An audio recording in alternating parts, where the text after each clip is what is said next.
Halo semuanya, balik lagi bareng aku Aristia. Video kali ini aku akan memberikan informasi kepada kalian mengenai sistem seleksi masuk perguruan tinggi negeri tahun 2021. Next ada pendahuluan. Di sini ada pengertian LTMPT merupakan lembaga penyelenggara tes yang tetap, kredibel, proporsional, efisien, dan efektif. Kemudian ada poin-poin penerimaan mahasiswa baru 2021. Yang pertama, peningkatan kualitas proses seleksi penerimaan mahasiswa baru. Yang kedua, terdapat 3 jalur seleksi, yaitu SNMPTN, SBMPTN, dan seleksi mandiri. Kemudian, pengembangan model proses seleksi melalui OTBK. Dan yang terakhir, modal tes dan seleksi calon mahasiswa baru mengacu pada prinsip-prinsip yang adil, transparan, fleksibel, efisien, dan akuntabel. Kalau ini dipaparkan fungsi dan tujuan dari LTMPT. Oke, next. Nah, ini ada jalur dan kuota. Yang pertama SNMPTN, kuota minimumnya 20%, SBMPTN minimumnya 40%, seleksi mandiri maksimum 30%. Kalau kalian tanya, 10%-nya kemana? 10% itu bisa masuk ke yang SNMPTN atau yang SBMPTN, karena di situ tertulis minimum. Lalu dijelasin nih, kalau SNMPTN itu berdasarkan nilai akademik atau nilai akademik dan prestasi. Nilai akademik maksudnya pakai nilai rapot ya. Kalau prestasi itu ada tambahan piagam. Biayanya ditanggung oleh pemerintah. Kalau SBMPTN menggunakan hasil UTBK saja atau hasil UTBK dan kriteria yang lain, tergantung PTN-nya. Nah, pelaksanaan tes menggunakan komputer, biaya ditanggung oleh peserta dan subsidi pemerintah. Sedangkan kalau seleksi mandiri yang menyelenggarakan adalah PTN-nya masing-masing. Bisa menggunakan nilai UTBK atau ujian mandiri dari PTN masing-masing. Next ada SSO. SSO adalah akun yang wajib dimiliki oleh setiap calon mahasiswa. Nah, kalau kalian ingin mendaftar nanti, harus punya akun ini. Nah, nanti kalian akan dipandu untuk registrasi akun LTMPT. Akun LTMPT ini digunakan untuk mendaftar SNMPTN dan juga UTBK SBMPTN. Next ada deskripsi PDSS dan SNMPTN 2021. Next, PDSS. PDSS adalah pangkalan data sekolah dan siswa. PDSS merupakan basis data yang berisikan rekam jejak kinerja sekolah dan nilai rapot siswa yang eligible mendaftar. Sekolah yang tidak menggunakan kurikulum nasional tidak diperbolehkan mendaftar PDSS. Pengisian PDSS dilakukan oleh sekolah dan kebenaran data yang diisikan menjadi tanggung jawab kepala sekolah. Oke, next di sini ada informasi SNMPTN 2021, ada persyaratan sekolah, persyaratan peserta, dan pilihan program studi. Ini merupakan tahapan pendaftaran SNMPTN tahun 2021. Next ada ketentuan pemeringkatan siswa oleh sekolah. Nah, ini ada jurusan IPA, IPS, Bahasa, dan SMK. Kalian bisa baca mapel-mapelnya apa aja, dan sekolah dapat menambahkan kriteria lain berupa prestasi akademik. Jumlah siswa yang masuk dalam pemeringkatan sesuai dengan ketentuan kuota akreditasi sekolah. Oke, ini adalah jadwal kegiatan SNMPTN 2021. Kalian bisa baca ya, dan pahami dan juga ingat-ingat. Kalau bisa, kalian catat dan tempel di dinding. Ingat-ingat waktu-waktu penting ini. Next, deskripsi UTBK SBMPTN 2021. Oke, di sini ada materi tes, yaitu TPS TKA, pelaksanaan tesnya, kesempatan tes hanya 1 kali, hasil tes, kelompok ujian, dan juga metode tes.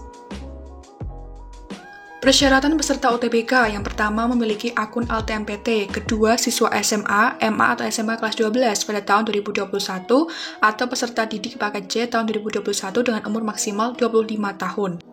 Lalu lulusan SMA, MA, SMK sederajat tahun 2019 dan 2020 juga boleh. Nah, persyaratan peserta lainnya itu peserta yang akan memilih prodi Saintek mengikuti UTBK-nya itu Saintek. Kalau memilih prodi Sosum, UTBK-nya Sosum. Kalau akan memilih prodi campuran, ikutnya Saintek dan Sosum. Hasil UTBK 2021 hanya berlaku untuk penerimaan SBMPTN tahun 2021. Yang terakhir, membayar biaya UTBK. Yang paling penting, materi UTBK 2021 ada TPS dan juga TKA. TPS terdiri dari kemampuan penalaran umum, pemahaman bacaan dan menulis, kuantitatif, dan juga pengetahuan pemahaman umum. Kalau TK itu yang materi matematika, fisika, kimia, bio, sosiologi, ekonomi, dan lain-lain itu ya. Tapi dibuat high order thinking skill. Oke, next kelompok ujian UTBK 2021. Nah, kalau Saintek ada TPS TKA, Matematika, Fisika, Kimia, Biologi. Kalau Sosum, Geografi, Sejarah, Sosiologi, dan Ekonomi. Nah, kalau kita amati itu, Matematika Sosum ditiadakan ya di sini. Kalau campuran, ada TKA, Saintek, dan Sosum. Alokasi waktunya, Saintek dan Sosum 195 menit, sedangkan campuran 285 menit. Jadi, kalau Saintek Sosum nanti kalian sekitar 3 jam menghadapi komputer. Nah, untuk campuran ini 4 jam lebih ya menghadapi komputer. Wah, cukup lama ini ya. Next, ini adalah tahapan pendaftaran UTBK. Oke, lokasi UTBK 2021 dilaksanakan di 74 pusat UTBK PTN. Pelaksanaan UTBK SBMPTN tahun 2021. Nah, UTBK nanti akan dilaksanakan 2 gelombang. Setiap hari dilakukan 2 sesi, pagi dan siang. Nah, ini tanggalnya dimulai 12 April gelombang 1. Gelombang 2 dimulai 26 April. Jumlah hari dan sesi memperhitungkan jumlah pendaftar di pusat UTBK PTN. Beberapa wilayah pelaksanaan UTBK untuk kelompok campuran akan disesuaikan dengan waktu ibadah sholat. Oke, ada waktu pelaksanaan UTBK 2021. Ini untuk Saintek dan Sosum, ini ya, dimulai 6.45 untuk pagi dan siang dimulai 12.30. Nah, ini ada kegiatannya seperti ini. Bisa kalian baca, amati, pahami. Nah, ini untuk yang campuran, dimulai 6.45 sampai dengan 13.25. Biaya UTBK 2021 untuk Saintek dan Sosum 200.000 dan untuk campuran 300.000. Next, deskripsi SBMPTN tahun 2021. Sebelah kiri ada persyaratan peserta dan sebelah kanan ada pilihan program studi. Ini harus kalian perhatikan. Setiap siswa diperbolehkan memilih 2 program studi pada satu PTN atau masing-masing 1 prodi pada 2 PTN. Ini tahapan pendaftaran SBMPTN 2021. Next, ada jadwal UTBK SBMPTN 2021. Bisa kalian amati mulai dari registrasi akun LTMPT, pendaftaran UTBK SBMPTN, dan pelaksanaan UTBK yang 2 gelombang dan pengumuman. Pengumuman SBMPTN pada tanggal 14 Juli 2021. Berarti sistemnya itu seperti tahun kemarin, pendaftaran UTBK dan SBMPTN itu bersamaan. Saat mendaftar UTBK, sekalian mendaftar SBMPTN dan langsung memilih program studi dan juga PTN. Kalau ini merupakan persyaratan pelamar beasiswa KIP kuliah, nah ini dikhususkan untuk yang mempunyai KIP ya.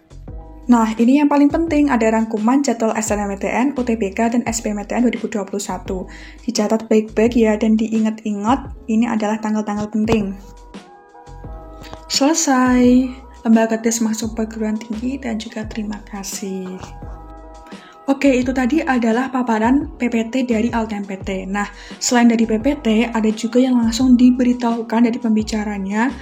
Sudah aku rangkum yang pertama, mahasiswa yang lolos SNMPTN tahun berapa itu dia bisa mengikuti UTBK lagi. Yang kedua, siswa yang eligible untuk SNMPTN ditentukan oleh sekolah. Yang ketiga, pemilihan program SNMPTN prodinya itu satu pilihan wajib di provinsi yang sama atau domisili. Misalnya kalau kalian berasal dari SMA Bandung, tinggal di Bandung, nah itu harus ada PTN yang kalian pilih di daerah Jawa Barat. Selanjutnya, Politeknik sekarang bisa SNMPTN dan SBMPTN, Matsosum ditiadakan saat UTBK, untuk gap year, gak usah membuat akun LTMPT lagi, pakai akun sebelumnya. UTBK digunakan untuk SBMPTN dan jalur mandiri tertentu.